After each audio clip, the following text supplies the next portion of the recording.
Сабиркин ханым, саламатсыздар ма? Қалайсыздар? Жақсы. Сізге осындай біз чебурашкин деп қалдық. Сәлем! Әкел қандай болды? Қалай Сабир ханым? Парни емес па десең? Дауыс ұқсай ма? Сабиркин ханым, бұйырса центральный стадионда өтетін Мирас Жеңістің концертіне сізге осындай арнайы шақырту алып келіп тұрып, давайте сізбен бірге анпакинг жасап жіберейік. Сәлем достар, менің 7 қыркүйек күні ортақ стадионда өтетін жеке концертіме шақырамын. Ішінде не бар деп ойлайсыз? Ашпай тұр. Диск, микрофон, әнге қатысты дүние шығар. Әнге қатысты дүние. Бұл сізге арнайы виниловый проигрыватель. Давайте. Үйге әдемлеп қойып қоясыз. Мирас тур 2025 центральный стадион естелік сыйлық Мирастан. Вау, өте күшті. Мирастың концертіне міндетті түрде келіңіздер, бізде боламыз, бірге ән шырқаймыз.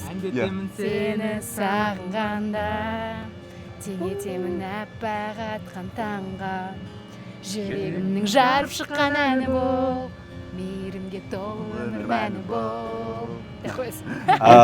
Сабиркин менімен бірге.